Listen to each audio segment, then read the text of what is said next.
Hi students, welcome to text tutor academy. അപ്പോൾ നമ്മൾ ഇന്ന് ഡീൽ ചെയ്യാൻ പോകുന്ന ചാപ്റ്റർ എന്ന് പറയുന്നത് സോഷ്യൽ സയൻസിലെ ചാപ്റ്റർ 1 ആണ് കേട്ടോ. It is moving forward from the stone age, അല്ലേ? ശിലായുഗത്തിൽ നിന്ന് മുന്നോട്ട് എന്ന് പറയുന്ന ചാപ്റ്റർ ആണ് കേട്ടോ നമ്മൾ ഇന്ന് ഡീൽ ചെയ്യാൻ പോകുന്നത്. അപ്പോൾ നമ്മൾ ഈ ഒരു ചാപ്റ്ററിൽ എന്തൊക്കെയാണ് ഡിസ്കസ് ചെയ്യാൻ പോകുന്നത് ഞാൻ ഷോർട്ടാക്കി പറയാം കേട്ടോ. ഫസ്റ്റ് വൺ, എന്താണ് സ്റ്റോൺ ഏജ്, അല്ലേ? ശിലായുഗത്തെ കുറിച്ച് നമ്മൾ ഡിസ്കസ് ചെയ്യുന്നുണ്ട്. അതിന്റെ വ്യത്യസ്ത ഘട്ടങ്ങളെ കുറിച്ച്, വ്യത്യസ്ത സ്റ്റേജസ് കുറിച്ച് നമ്മൾ ഡിസ്കസ് ചെയ്യുന്നുണ്ട്. ഏതൊക്കെയാണ് ശിലായുഗത്തിന്റെ സ്റ്റേജസ്, ഘട്ടങ്ങൾ എന്ന് ടീച്ചർ പറഞ്ഞു തരട്ടെ. It is first one, it is Paleolithic age ആണ്, പ്രാചീന ശിലായുഗം. And second one, it is Mesolithic age, മധ്യ ശിലായുഗം. And third one, it is Neolithic age ആണ്, നവീന ശിലായുഗം. പിന്നെ നമ്മൾ ഡിസ്കസ് ചെയ്യുന്നത് മെറ്റൽ ഏജിനെ കുറിച്ചാണ്, ലോഹയുഗങ്ങളെ കുറിച്ച്. അതിലും രണ്ടായിട്ട് തരംതിരിക്കുന്നുണ്ട് കേട്ടോ. അതാണ് first one, it is Chalcolithic age, അല്ലെ? Chalcolithic age. അതുപോലെ തന്നെ രണ്ടാമത്തത് എന്താണ്? വെങ്കലയുഗം, ബ്രോൺസ് ഏജിനെ കുറിച്ചും വേദകാലം, വേദിക് ഏജിനെ കുറിച്ചും നമ്മൾ ഈ ഒരു സെഷനിൽ ഡിസ്കസ് ചെയ്യാൻ പോകുന്നുണ്ട്. ഓക്കെ, അപ്പൊ നമുക്ക് സ്ലൈഡിലേക്ക് ഓരോ ശിലായുഗത്തിന്റെ ഓരോ ഘട്ടങ്ങളെ കുറിച്ച് ഡിസ്കസ് ചെയ്താലോ? അപ്പൊ സ്ലൈഡിലേക്ക് പോവാം, അല്ലെ? അപ്പോ ശിലായുഗം എന്താണ്? ശിലായുഗം, സ്റ്റോൺ ഏജ് എന്നാണ് നമ്മൾ ഡിസ്കസ് ചെയ്യാൻ പോകുന്നത്. ഓക്കെ, ശിലായുഗം, സ്റ്റോൺ ഏജ് എന്ന് പറയുന്നത് മാനവ ചരിത്രത്തിന്റെ ആദ്യ ഘട്ടത്തെ, ഫസ്റ്റ് ഹ്യൂമൻ സ്റ്റേജ് എന്ന് പറയുന്നത്, ഹ്യൂമൻ ആദ്യമായി മനുഷ്യർ ജീവിതത്തിൽ ഇതാക്കി വന്ന ഒരു സ്റ്റേജ് ആണ് എന്ത്? ശിലായുഗം. കല്ലുപയോഗിച്ച് ഉപകരണങ്ങൾ യൂസ് ചെയ്യാൻ തുടങ്ങിയ മനുഷ്യന്റെ ആദ്യ കാൽവെപ്പ് എന്തിലേക്കായിരുന്നു മക്കളെ? ശിലായുഗത്തിലേക്കായിരുന്നു, അല്ലെ? അപ്പോ എന്തുകൊണ്ടാണ് ഈ ഒരു ഘട്ടത്തിനെ ശിലായുഗം എന്ന് വിളിച്ചത് എന്ന് നോക്കിയാലോ? ഇറ്റ് ഈസ് അക്കാലത്ത് മനുഷ്യർ ഉപകരണങ്ങളും ആയുധങ്ങളും പ്രധാനമായി നിർമ്മിച്ചിരുന്നത് കല്ലുകൊണ്ടായിരുന്നു, അല്ലെ? ആ ഒരു കാലഘട്ടത്ത് ആദിമ മനുഷ്യരായിട്ടുള്ള ആളുകള് കല്ലുകൊണ്ട് നിർമ്മിച്ച ആയുധങ്ങളായിരുന്നു പല തൊഴിലിനായിട്ട് ഉപയോഗിച്ചിരുന്നത്, അല്ലെ? അപ്പൊ അതിനാൽ തന്നെ ആദ്യഘട്ടത്തെ നമ്മൾ എന്തായിട്ട് വിശേഷിപ്പിക്കുന്നു മക്കളെ? ശിലായുഗം എന്നാണ് നമ്മൾ അതിനെ വിശേഷിപ്പിക്കുന്നത്, അല്ലെ? അപ്പൊ ശിലായുഗം എന്ന് പറയുമ്പോൾ എന്താണ്? സ്റ്റോൺ ഏജ് എന്ന് പറയുമ്പോൾ ഇറ്റ് ഈസ് ഹ്യൂമൻസ്, അല്ലെ, used stones to make tools and weapons during that period, അല്ലെ? സ്റ്റോൺ കൊണ്ട് ആളുകള് ഉപകരണങ്ങൾ ഉണ്ടാക്കുക, വെപ്പൺസ് യൂസ് ചെയ്യാൻ തുടങ്ങി. അത് കൃഷിക്കായിക്കോട്ടെ, അല്ലെങ്കിൽ വ്യത്യസ്ത തരത്തിലുള്ള പണികൾക്കായിക്കോട്ടെ, വർക്സിനായിക്കോട്ടെ. Okay, so historians describe this phase as stone age. അതുകൊണ്ട് തന്നെ ചരിത്രകാരന്മാര് ഇത് കല്ലുപയോഗിച്ച് തുടങ്ങുന്ന ഒരു ആദ്യഘട്ടം ആയതുകൊണ്ട് എന്താണ് ആ ഒരു യുഗത്തിന് പേരിട്ടത്? സ്റ്റോൺ ഏജ് അല്ലെങ്കിൽ ശിലായുഗം എന്നാണ്, അല്ലെ, പേരിട്ടത്. ഓക്കെ, നെക്സ്റ്റ് സ്ലൈഡിലേക്ക് പോയാലോ? ഇറ്റ് ഈസ് കല്ലുകൾ കൊണ്ടുള്ള ഉപകരണങ്ങളുടെ നിർമ്മാണ രീതിയെ അടിസ്ഥാനമാക്കി ശിലായുഗത്തെ മൂന്നായി തിരിക്കുന്നു. എന്ന് വെച്ചാൽ പല കല്ലുകള്, പല ടൈപ്പ് ഓഫ് കല്ലുകൾ ഷേപ്പ് ചെയ്തിട്ട് പല ടൂൾസ്, അല്ലെ, പല വെപ്പൺസ് ഉണ്ടാക്കുന്ന രീതിയുണ്ട്. അപ്പൊ ഈ ഒരു ശിലായുഗത്തിന് 3 ഘട്ടമായിട്ട് തരംതിരിച്ചിട്ടുണ്ട്. ഈ ഒരു സ്റ്റോൺ ടൂൾസ് പല ഷേപ്പിലാക്കി പല ഏജസില് യൂസ് ചെയ്യുന്നു. അതുകൊണ്ട് ശിലായുഗത്തിന്റെ വ്യത്യസ്ത 3 സ്റ്റേജസ്, 3 ഘട്ടങ്ങളെ, 3 നൂറ്റാണ്ടിലുള്ള പല ചേഞ്ചസിനെ നമ്മൾ ഡിസ്കസ് ചെയ്യാൻ പോവാണ്. Okay, it is the stone age is divided into 3. 3ആയിട്ട് സ്റ്റോൺ ഏജ് ഡിവൈഡ് ചെയ്തിട്ടുണ്ട്. ഏതൊക്കെയാണ് ആ 3 ഘട്ടങ്ങൾ എന്ന് നമുക്ക് ഡീറ്റെയിൽ ആയിട്ട് നോക്കിയാലോ മക്കളെ? ഇറ്റ് ഈസ് ദ ശിലായുഗം 3ആയി, അല്ലെങ്കിൽ സ്റ്റോൺ ഏജ് 3ആയിട്ട് തരംതിരിച്ചിട്ടുണ്ട്. എന്തൊക്കെയാണ്? പ്രാചീന ശിലായുഗം, അല്ലെ? പ്രാചീന ശിലായുഗം എന്ന് പറയുമ്പോൾ it is the first stage of stone age, Paleolithic age. Okay, and second one, it is മധ്യശിലായുഗം. മധ്യശിലായുഗം എന്ന് പറയുമ്പോൾ മീൻ ചെയ്യുന്നത് എന്താ മക്കളെ? It is Mesolithic age. Okay, what about നവീന ശിലായുഗം? Is the third stage of stone age. Okay, അതിനെ നമ്മൾ വിളിക്കുന്നത് നിയോലിത്തിക് ഏജ് ആണ്. അപ്പോ ശിലായുഗത്തെ അല്ലെങ്കിൽ സ്റ്റോൺ ഏജിനെ 3 ഡിവിഷനായിട്ട് ഇതാക്കിയിട്ടുണ്ട്. എങ്ങനെയൊക്കെയാണ് ക്ലാസിഫൈ ചെയ്തിരിക്കുന്നത്? ഫസ്റ്റ് ഡിവിഷൻ എന്ന് പറയുന്നത് പ്രാചീന ശിലായുഗം, അല്ലെ? ഫസ്റ്റ് ഡിവിഷൻ എന്താ മക്കളെ? പ്രാചീന ശിലായുഗമാണ് അല്ലെ. And second division it is മധ്യശിലായുഗം, Mesolithic age. And third division is നവീന ശിലായുഗം, ഇറ്റ് ഇസ് നിയോലിത്തിക് ഏജ്. ഇനി ഇതിനെ കുറിച്ച് നമുക്ക് ഡീറ്റെയിൽ ആയിട്ട് അടുത്ത സ്ലൈഡിൽ ഡിസ്കസ് ചെയ്യാം, ഓരോ ഏജസിനെ കുറിച്ചും. ഓക്കെ, അപ്പൊ ഫസ്റ്റ് നമ്മൾ ഡിസ്കസ് ചെയ്യാൻ പോകുന്നത് ഫസ്റ്റ് ഏജ് ആയിട്ടുള്ള സ്റ്റോൺ ഏജിന്റെ ഫസ്റ്റ് ഡിവിഷൻ ആയിട്ടുള്ള പ്രാചീന ശിലായുഗത്തെ കുറിച്ചാണ്. ഓക്കെ, അപ്പൊ പ്രാചീന ശിലായുഗം എന്ന് പറയുമ്പോൾ പാലിയോലിത്തിക് ഏജ്, അതിനെ കുറിച്ച് ഡീറ്റെയിൽ ആയിട്ട് നമുക്ക് ഡിസ്കസ് ചെയ്യാം. പ്രാചീന ശിലായുഗം അല്ലെങ്കിൽ പാലിയോലിത്തിക് ഏജ്, അതിനെ കുറിച്ച് ഡീറ്റെയിൽ ആയിട്ട് നമുക്ക് ഡിസ്കസ് ചെയ്താലോ. ശിലായുഗത്തിൽ നിന്ന് മുഖപരുക്കൻ ശിലാ ഉപകരണങ്ങളാണ് പ്രാചീന ശിലായുഗ കാലഘട്ടത്തിലെ ഉപകരണങ്ങളുടെ പ്രധാന സവിശേഷത എന്ന് പറയുന്നത്. പരുക്കൻ കല്ല് ഉപയോഗിക്കുന്ന ഒരു കാലഘട്ടമായിരുന്നു പ്രാചീന ശിലായുഗം അല്ലെ. The characteristic feature of Palaeolithic age is the use of rough stone tools. ഈ ഒരു പാലിയോലിത്തിക് ഏജിലാണ് ആളുകള് റഫ് ആയിട്ടുള്ള പരുക്കൻ കല്ലുകൾ ഉപയോഗിച്ചുള്ള ടൂൾസ് ഉണ്ടാക്കാൻ തുടങ്ങിയത് എന്നാണ് കേട്ടോ മക്കളെ പറയുന്നത്. പിന്നെ ഈ പാലിയോലിത്തിക് അല്ലെങ്കിൽ പ്രാചീന ശിലായുഗത്തിന് രണ്ടായി തരംതിരിച്ചിട്ടുണ്ട്. അതിന്റെ നെയിം രണ്ടായിട്ട് നമുക്ക് സ്പ്ലിറ്റ് ചെയ്യാം. എങ്ങനെ? പാലിയോസ് എന്ന് പറയുമ്പോൾ പ്രാചീനം എന്ന് പറയുന്നു, ലിത്തോസ് എന്ന് പറയുമ്പോൾ ശില എന്ന രണ്ട് ഗ്രീക്ക് പദങ്ങളിൽ നിന്നാണ് പാലിയോലിത്തിക് എന്നൊരു ടേം വന്നത്. ഓക്കെ, എന്താണ് പാലിയോസ് എന്ന് പറയുമ്പോൾ പ്രാചീനം, ലിത്തോസ് ശില എന്നീ രണ്ട് ഗ്രീക്ക് പദങ്ങൾ ചേർന്നിട്ടാണ് എന്ത് ടേം ആയത്? പാലിയോലിത്തിക് എന്നൊരു ടേം ആയത് അല്ലെ. Okay, it is the term Paleolithic is derived from two Greek words. It is paleos means old and lithos means stone. Okay, രണ്ട് Greek words ചേർന്നിട്ടാണ്. It is the term Paleolithic is derived from two Greek words. ഏതൊക്കെയാണ്? The paleos means old and lithos means stone. Okay, next slide ലേക്ക് പോയാലോ. It is ആദിമ മനുഷ്യരുടെ ജീവനോപാധികളുമായി ബന്ധമുള്ളതാണ് ഉപകരണങ്ങളുടെ നിർമ്മാണം അല്ല. ആദിമ മനുഷ്യർ പല തൊഴിലുകൾ ചെയ്യുന്നവരായിരുന്നു അല്ലെ.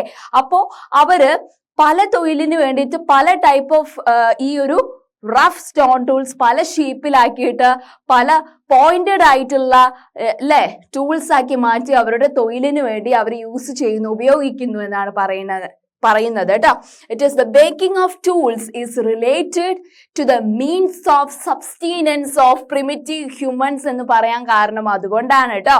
ഇറ്റ് ഈസ് ആദിമ മനുഷ്യരുടെ ജീവിതവുമായി അടുത്തു നിൽക്കുന്നു ഇത്തരത്തിലുള്ള ആയുധ നിർമ്മാണം.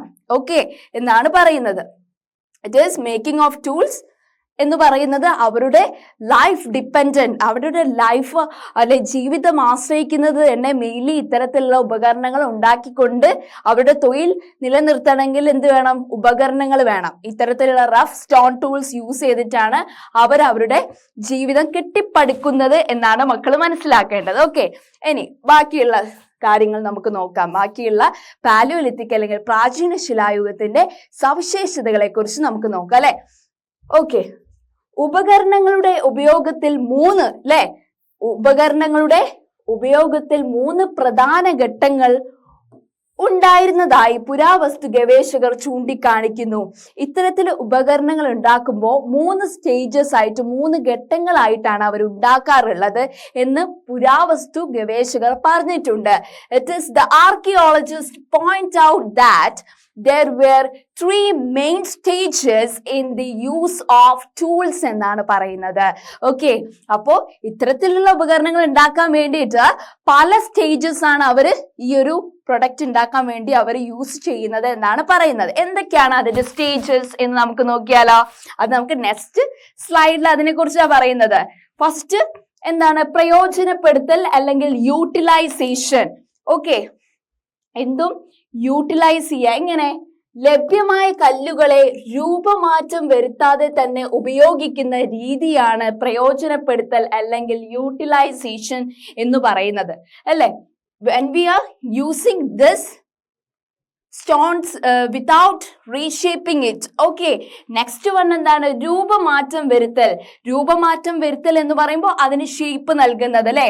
ഇറ്റ് ഈസ് ഫാഷനിങ് എന്ന് പറയുമ്പോൾ ലഭ്യമായ കല്ലുകളെ ആവശ്യാനുസരണം രൂപമാറ്റം വരുത്തി ഉപയോഗിക്കുന്ന രീതിയാണ് എന്ത് മക്കളെ? ഫാഷനിങ് എന്ന് പറയുന്നത്. Okay, it's the stones were reshaped into various shapes. Okay, and third step, it is ക്രമവൽക്കരണം, standardization. ക്രമവൽക്കരണം എന്ന് പറയുമ്പോൾ എന്താണ് ഉദ്ദേശിക്കുന്നത്?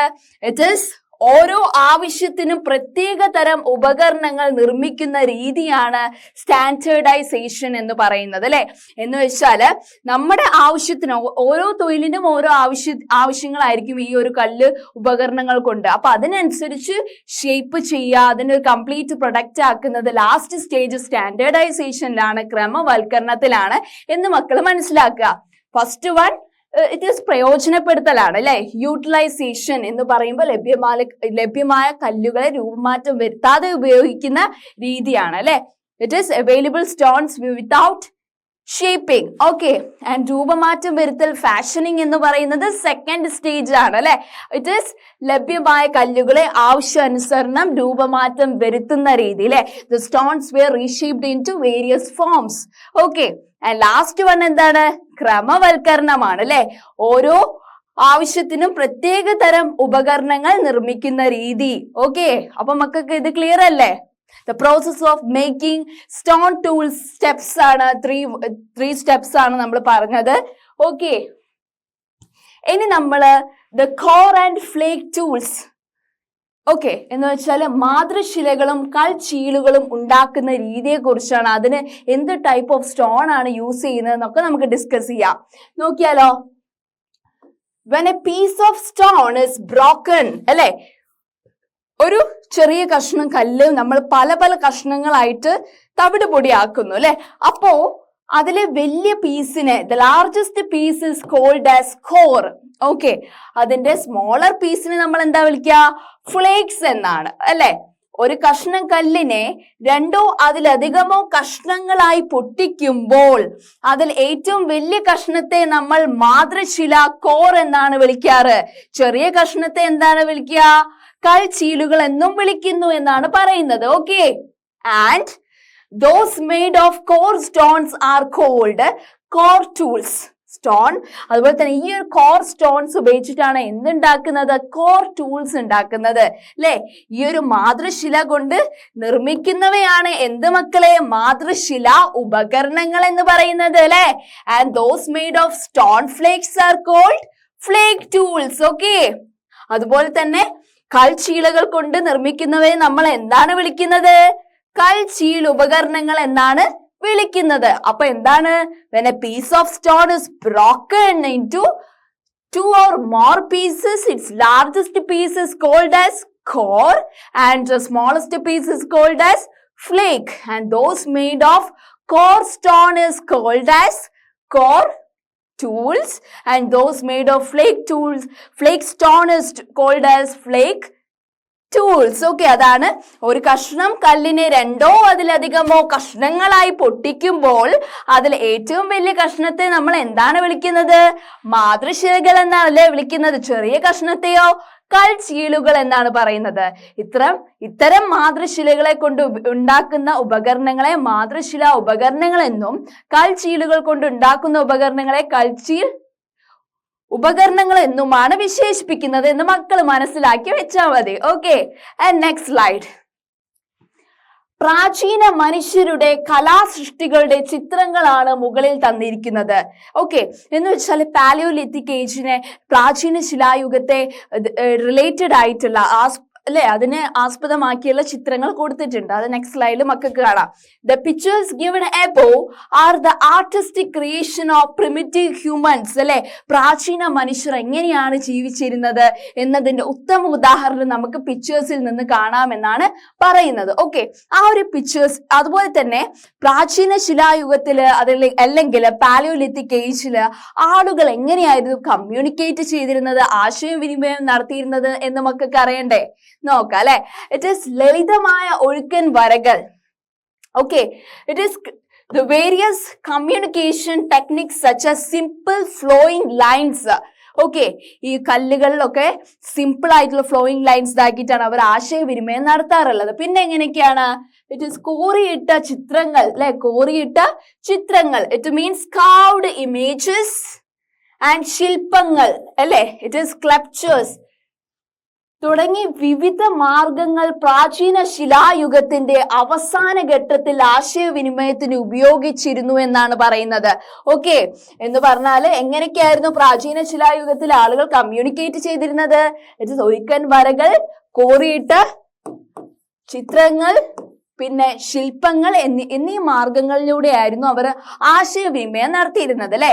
It is through there various communication techniques such as simple flowing lines, carved images and through sculptures എന്ന് മക്കൾ ഓർക്കണം. Okay, അപ്പൊ next സ്ലൈഡിലേക്ക് നമുക്ക് പോയാലോ.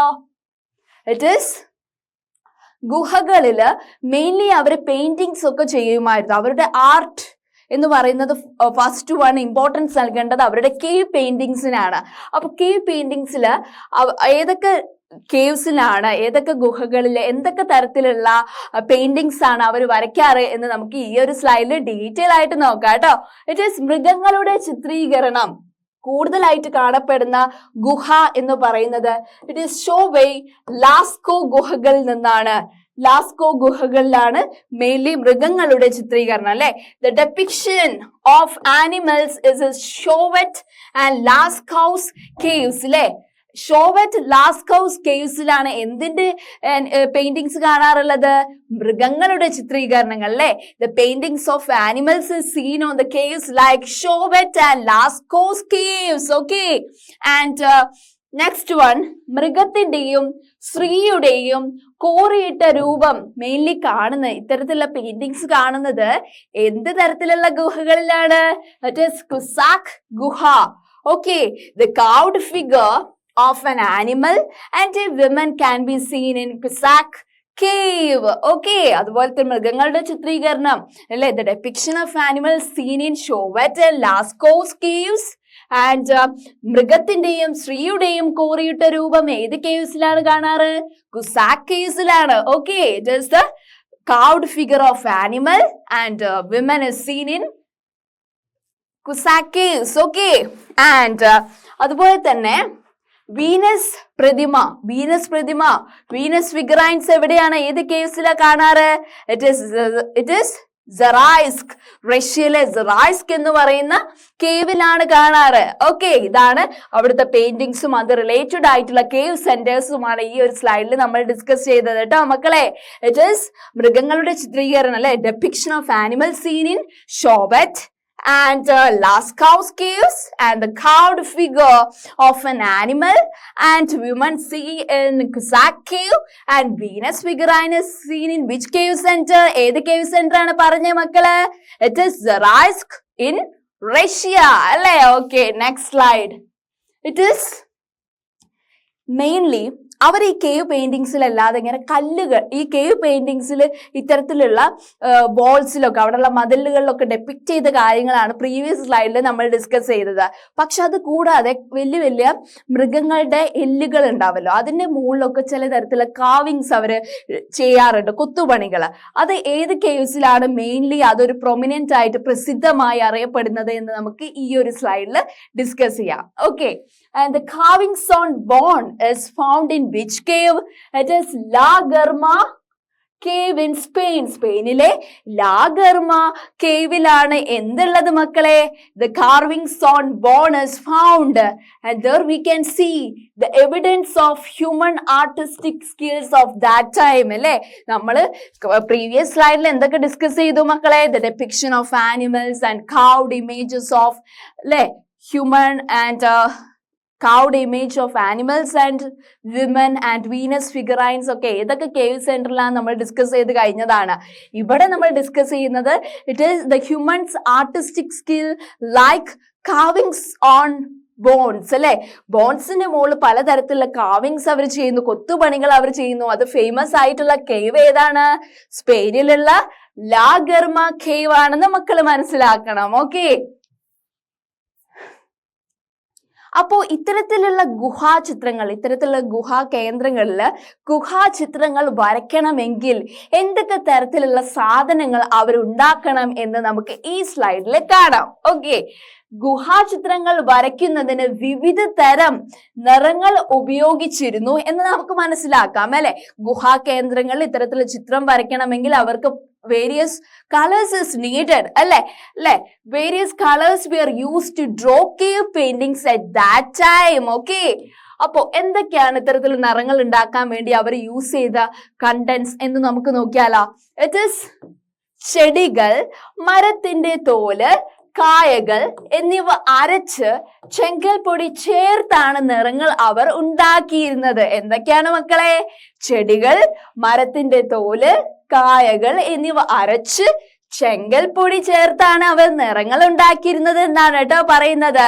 It is these colours were made by grinding the plants, tree barks, fruits and mixing with red stone powder. Red stone powder എന്ന് പറയുമ്പോൾ ചെങ്കൽ പൊടി ചേർത്തിട്ടാണ് പല കളേഴ്സ് അവർ കേവ് പെയിന്റിങ്സ്, ഗുഹാചിത്രങ്ങൾ വരയ്ക്കുന്നതിന് വേണ്ടിയിട്ട് ഉപയോഗിച്ചിട്ടുള്ളത് എന്നാണ് കേട്ടോ മക്കളെ പറയുന്നത്. പിന്നെ ഒരു കേവ് സെന്ററിന്റെ ഫീച്ചർ, സവിശേഷത എന്ന് പറയുന്നത് സൂര്യപ്രകാശം എത്താൻ കഴിയാത്ത ഗുഹയുടെ ഉൾഭിത്തികളിലാണ് ചിത്രങ്ങൾ മനുഷ്യർ വരച്ചിരുന്നത്. സൂര്യപ്രകാശം എത്താൻ കഴിയാത്ത ഗുഹകളിലെ ചില ഉൾഭിത്തികളിലായിരുന്നു ആര് വരച്ചിരുന്ന മനുഷ്യർ ഗുഹാചിത്രങ്ങൾ വരച്ചിരുന്നത് എന്ന് മക്കൾ മനസ്സിലാക്കണം അല്ലെ. Such paintings were drawn on the inner walls of the caves, ലെ ഉൾഭിത്തികളിൽ, where sunlight could not reach, സൂര്യപ്രകാശം എത്താൻ പറ്റാത്ത ഉൾഭിത്തികളിലായിരുന്നു ആളുകൾ ഗുഹാചിത്രങ്ങൾ വരച്ചിരുന്നത് എന്നാണ് പറയുന്നത്. ഓക്കെ, അത് വരയ്ക്കാൻ വേണ്ടി അവർ എന്തൊക്കെ ഉപകരണങ്ങളാണ് യൂസ് ചെയ്തത് എന്ന് നമുക്ക് നോക്കിയാലോ. ഇറ്റ് ഈസ് കൽസൂചികളും മുനയുള്ള ആയുധങ്ങളും ഉപയോഗിച്ചാണ് ഇത്തരം ചിത്രങ്ങൾ അവർ വരച്ചിരുന്നത്. എന്തൊക്കെയാണ് യൂസ് ചെയ്തത് മക്കളെ? കൽസൂചികളും പിന്നെ പറഞ്ഞേ മുനയുള്ള ആയുധങ്ങളും ഉപയോഗിച്ചാണ് ഇത്തരം ചിത്രങ്ങൾ അവർ വരച്ചിരുന്നത് അല്ലെ. It is these stone carvings were made using stone needles and sharp edged weapons എന്ന് മക്കള് മനസ്സിലാക്കണം. ഓക്കെ, ഗുഹകളിലെ മേൽഭിത്തികളിലും ചിത്രങ്ങൾ വരച്ചിരുന്നതായി കാണാൻ കഴിയും. ഓക്കെ, അപ്പം നമ്മൾ പറഞ്ഞത് എന്താണ്? സൂര്യപ്രകാശം എത്താൻ പറ്റാത്ത സ്ഥലത്താണ്, ഉൾഭിത്തികളിലാണ് അവർ പെയിന്റിങ്സ് വരച്ചിരുന്നത് അല്ലെ. അതുപോലെ തന്നെ കൽസൂചികളും കൽസൂചികളും മുനയുള്ള ആയുധങ്ങളുമായിരുന്നു അവർ യൂസ് ചെയ്തിരുന്നത് അല്ലെ. It is these stone carvings or stone paintings were made using stone needles and sharp edged weapons എന്ന് മക്കള് മനസ്സിലാക്കിയാൽ മതി. Okay, and next slide. പ്രാചീന മനുഷ്യർ ആർജിച്ച വൈജ്ഞാനിക വികാസത്തിന്റെയും സാങ്കേതിക വൈദഗ്ധ്യത്തിന്റെയും തെളിവായി ഇത്തരം ചിത്രങ്ങളും ശില്പങ്ങളും കണക്കാക്കപ്പെടുന്നു അല്ലെ. മനുഷ്യർക്ക് ആ ഒരു കാലഘട്ടം തൊട്ടേ ചുറ്റുള്ള ചരിത്രത്തെക്കുറിച്ചും അവരുടെ അറിവിനെ കുറിച്ചും ഒക്കെ ധാരാളം നമുക്ക് മനസ്സിലാക്കാൻ കഴിയുന്നത് എന്തിലൂടെയാണ്? അവർ വരച്ചിട്ടുള്ള ഗുഹാചിത്രങ്ങളിലൂടെയാണ് അല്ലെ. It is paintings can also be seen on the ceilings of caves. അത് നമ്മൾ പറഞ്ഞു. And such pictures and sculptures are considered to be the evidence അല്ലെ. അങ്ങനെയുള്ള ചിത്രങ്ങൾ എന്ന് പറയുമ്പോൾ അത് എന്തിന്റെ തെളിവാണ്?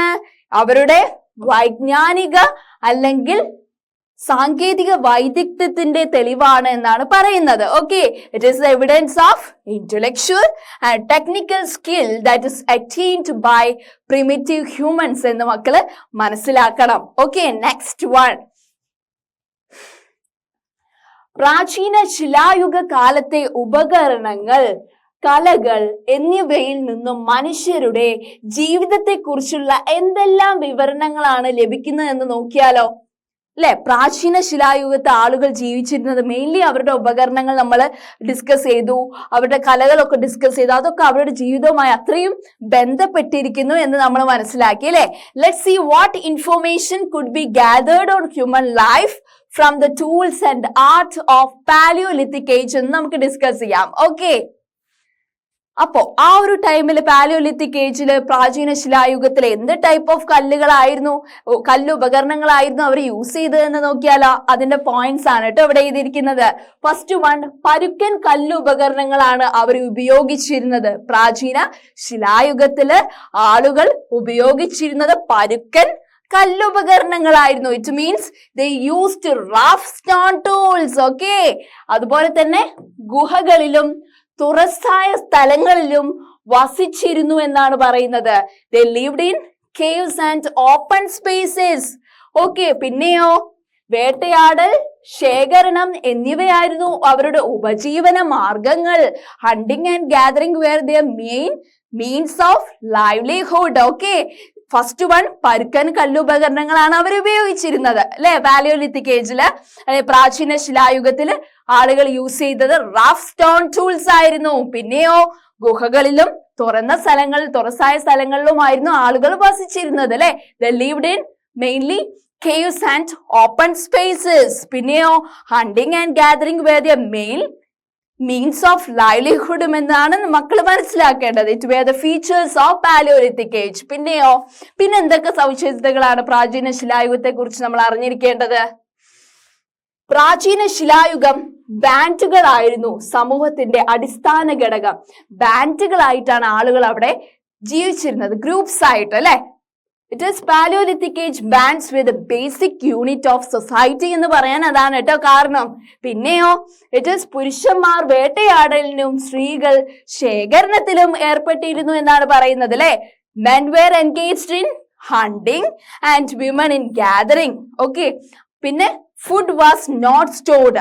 അന്നുള്ളത് അവര് കഴിക്കാൻ വേണ്ടി ഉപയോഗിച്ചിരുന്നുകൊണ്ട് എന്നും പിറ്റേന്ന് ദിവസത്തേക്ക് സ്റ്റോർ ചെയ്യാനുള്ളതൊന്നും ഉണ്ടായിരുന്നില്ല. ഓക്കെ, ഇറ്റ് ഈസ് അപ്പൊ നമ്മൾ എന്താ പറഞ്ഞത്? they were led their life like bands or groups. പിന്നെയോ the men were engaged in hunting and women were engaged in gathering അല്ലേ. എന്ന് വെച്ചാൽ ആണുങ്ങൾ അല്ലെങ്കിൽ പുരുഷന്മാര് വേട്ടയാടലിന് പോകുമ്പോൾ സ്ത്രീകള് ശേഖരണത്തിന് വേണ്ടി പോകൂലെ, ഈ വുഡും ഇതൊക്കെ ശേഖരിക്കാൻ വേണ്ടിയിട്ട് ഫോർ കിച്ചൺ പർപ്പസസ്. ഓക്കെ, ഇനി ബാക്കിയുള്ള ഫീച്ചേഴ്സ് എന്തൊക്കെയാണ് എന്ന് നമുക്ക് ഓരോന്നായിട്ട് ജസ്റ്റ് നമുക്ക് റീവൈൻഡ് ചെയ്ത് പോവാം അല്ലെ.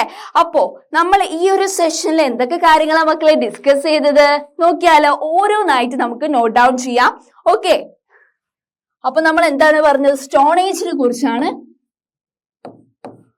സ്റ്റോൺ ഏജ് എന്ന് പറയുമ്പോ എന്താണ് സ്റ്റോൺ ഏജ്? ശിലായുഗം അല്ലെ. സ്റ്റോൺ ഏജ് എന്ന് പറയുമ്പോ ശിലായുഗമാണ്. ശിലായുഗത്തിന്റെ പല സ്റ്റേജസിനെ കുറിച്ച് നമ്മൾ പറഞ്ഞു അല്ലെ. ഏതൊക്കെയാണ് സ്റ്റേജസ്, ഏതൊക്കെയാണ് ഘട്ടങ്ങള് നമ്മൾ പറഞ്ഞത്? മക്കള് പറഞ്ഞേ. നമ്മള് ഓരോന്നായിട്ട് പറഞ്ഞതാണ്. അതിന്റെ ആദ്യത്തെ ഘട്ടം മാത്രമേ നമ്മൾ ഈ ഒരു സെഷനിൽ ഡിസ്കസ് ചെയ്തിട്ടുള്ളൂ. അത് ഏതായിരുന്നു? പ്രാചീന ശിലായുഗം അല്ലെങ്കിൽ പാലിയോലിത്തിക് ഏജ് ആയിരുന്നു അല്ലെ. ആദ്യം നമുക്ക് അതിന്റെ ഓരോ സ്റ്റേജസ് പറയാം. ഫസ്റ്റ് വൺ എന്താണ് മക്കളെ? പ്രാചീന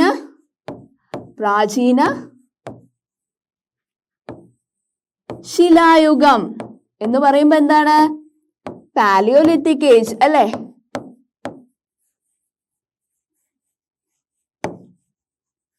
പാലിയോലിത്തിക് ഏജ് അല്ലെ. പിന്നെന്താണ് രണ്ടാമത് പറഞ്ഞ അതിന്റെ ഘട്ടം ഏതാണ് മക്കള് പറഞ്ഞേ? പാലിയോലിത്തിക് ഏജ് കഴിഞ്ഞിട്ട് നമ്മൾ എന്താണ് പറഞ്ഞത്? വെരി ഗുഡ്, മെസോലിത്തിക് ഏജ് അല്ലെ. സെക്കൻഡ് വൺ മെസോലിത്തിക് ഏജ് എന്ന് പറയുമ്പോ മധ്യശിലായുഗം.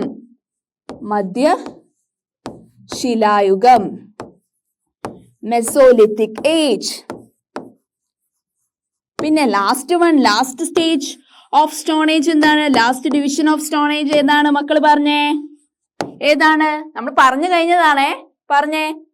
യെസ്, വെരി ഗുഡ്, നവീന ശിലായുഗം അല്ലെ. ഇറ്റ് ഈസ് തേർഡ് വൺ, നവീന ശിലായുഗം. It means Neolithic age. Okay, Neolithic age. Okay, ഇനി നമ്മൾ ഈ ഒരു സെഷനിൽ ഡീറ്റെയിൽ ആയി ഡിസ്കസ് ചെയ്തത് എന്തിനെ കുറിച്ചായിരുന്നു? പാലിയോലിത്തിക് ഏജിനെ കുറിച്ചായിരുന്നു അല്ലെ. എന്ത്? പ്രാചീന ശിലായുഗത്തെ കുറിച്ച്. അപ്പൊ അതിനെ കുറിച്ച് നമ്മൾ എന്തൊക്കെയാ പോയിന്റ്സ് പറഞ്ഞത് നമുക്ക് ഓർമ്മയില്ലേ? ഏതൊക്കെയാണ്? ഫസ്റ്റ് വൺ പ്രാചീന ശിലായുഗം.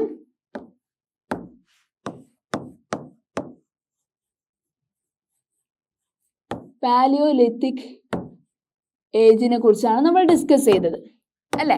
അപ്പൊ അതിലെ ഓരോ പോയിന്റ്സ് ആയിട്ട് പാലിയോലിത്തിക് എന്ന് പറയുന്ന ആ ടേം തന്നെ ഗ്രീക്ക് വേർഡ്സ് ആണെന്ന് പറഞ്ഞു. അതിനെ രണ്ട് ആയിട്ട് നമ്മൾ തരംതിരിക്കുമ്പോൾ പാലിയോലിത്തിക് എന്ന് പറയുമ്പോൾ അതിന്റെ അർത്ഥം എന്താന്ന് മക്കൾ പറഞ്ഞേ ഇപ്പോ നോക്കാം. പാലിയോലിത്തിക് എന്ന് പറയുമ്പോൾ എന്താണ്? പാലിയോ എന്ന് പറയുമ്പോൾ നമ്മൾ എന്താ? പ്രാചീനം അല്ലേ? പാലിയോ എന്ന് പറയുമ്പോൾ ഓൾഡ്. ഓക്കെ. ആൻഡ് ലിത്തിക് എന്ന് പറയുമ്പോൾ എന്താണ്? ലിത്തിക് എന്ന് പറയുമ്പോൾ ഇറ്റ് ഈസ് മീൻസ് ലിത്തിക് ശില അല്ലെങ്കിൽ ശില എന്നുള്ള അർത്ഥമാണ്. അപ്പോൾ ലിത്തിക് എന്ന് ഇവിടെ പറയുമ്പോൾ ഇറ്റ് സ്റ്റോൺ ആണ് അല്ലെ. Lithic it is old stone എന്നാണ്, അല്ലെങ്കിൽ ശിലായുഗം എന്ന് നമ്മൾ, പ്രാചീന ശിലായുഗം എന്നാണ് നമ്മൾ പറയാറ്. എന്തിനെ? ഈ ഒരു ടേമിനെ. ആ ഒരു ടൈമിന് ആളുകൾ എന്ത് ടൈപ്പ് ഓഫ് ടൂൾസ് ആയിരുന്നു യൂസ് ചെയ്തത്? പരുക്കൻ അല്ലെ. പരുക്കൻ കല്ലുപകരണങ്ങൾ അല്ലേ. പിന്നെ വേറെ ഫീച്ചേഴ്സ് ഓരോന്നായിട്ട് പറഞ്ഞേ. ആ ഒരു ഘട്ടത്തില് പുരുഷന്മാർ എന്ത് ടൈപ്പ് ഓഫ് ജോലികളായിരുന്നു ചെയ്തിരുന്നത്? മക്കള് പറഞ്ഞേ. Yeah, very good. Men were went for hunting and women were engaged in gathering അല്ലേ.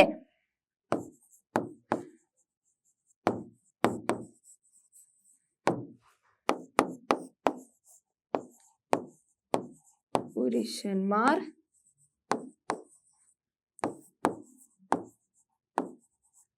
വേട്ടയാടലിനും എന്ന് പറയുമ്പോ ഹണ്ടിങ്. സ്ത്രീകള്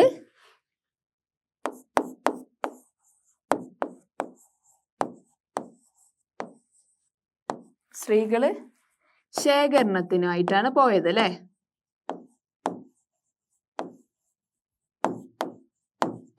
ഇറ്റ് മീൻസ് ഗാദറിങ്. ഓക്കെ. അപ്പൊ ഇത്തരം കാര്യങ്ങളാണ് നമ്മൾ ഡിസ്കസ്. പിന്നെ നമ്മൾ അവരുടെ മെയിൻ ആർട്സ് എന്ന് പറയുന്നത് കേവ് പെയിന്റിങ്സിനെ കുറിച്ച് നമ്മൾ പറഞ്ഞു അല്ലെ. ഏതൊക്കെ കേവ് സെന്റേഴ്സ് ആണ്? മെയിൻലി അവർ കേവ് പെയിന്റിങ്സിൽ മെയിൻലി അവർ depiction of animals and also the carved image of animal and women and also Venus figurines ഒക്കെ പല കേവ് സെന്റേഴ്സിൽ അവർ ഇതാക്കാറുണ്ട്. പിന്നെ മെയിൻലി അവർ കേവ് സെന്റേഴ്സിന്റെ ഉൾഭിത്തികളിലാണ്, ഇന്നർ വാൾസിലാണ് അവർ കേവ് പെയിന്റിങ്സ് ചെയ്യാറുള്ളത്. Where the sunlight couldn't reach. Okay. അങ്ങനെയുള്ള കാര്യങ്ങളാണ് പാലിയോലിത്തിക്കിലുള്ള ആളുകൾ പരുക്കൻ കല്ലുപകരണങ്ങൾ. They used rough stone tools. പിന്നെയോ men were engaged in hunting and women were engaged in gathering എന്ന് പറഞ്ഞു. അങ്ങനെയുള്ള ഓരോ ഫീച്ചേഴ്സ് നമ്മൾ പറഞ്ഞതാണ്. പിന്നെ എങ്ങനെയാണ് സ്റ്റോൺ ഏജിൽ എങ്ങനെയാണ് അവര് ഓരോ തരത്തിലുള്ള ഉപകരണങ്ങൾ ഉണ്ടാക്കുന്നത്, അതിന്റെ പ്രോസസ് എന്താണ്? ഫസ്റ്റ് വൺ യൂട്ടിലൈസേഷൻ അല്ലെ. ആദ്യം അതിന്റെ ശേഖരണമാണ്. പിന്നെ അതിനെ നമ്മൾ എന്ത് ചെയ്യുന്നു? ഫാഷനിങ് ചെയ്യുന്നു അല്ലെ. അതിന് കറക്റ്റ് ഇതിൽ ഷേപ്പ് ചെയ്യുന്നു അല്ലെ, രൂപമാറ്റം വരുന്നു. ലാസ്റ്റ് വൺ ആണ് അതിനെ സ്റ്റാൻഡേർഡൈസേഷൻ, ക്രമവൽക്കരണം അല്ലെ. സ്റ്റാൻഡേർഡൈസേഷൻ ചെയ്ത് അതിനെ കംപ്ലീറ്റ് പ്രൊഡക്റ്റ് ആയിട്ട് മാറ്റുന്നത്. അപ്പൊ അത്തരം കാര്യങ്ങളാണ് നമ്മൾ ഈ ഒരു സെഷനിൽ ഡിസ്കസ് ചെയ്തത്. നെക്സ്റ്റ് സെക്ഷനിൽ നമുക്ക് മെസോലിത്തിക് ഏജിനെ കുറിച്ചും നിയോലിത്തിക് ഏജിനെ കുറിച്ചും ഒക്കെ ഡീറ്റെയിൽ ആയിട്ട് ഡിസ്കസ് ചെയ്യാം കേട്ടോ. Thank you.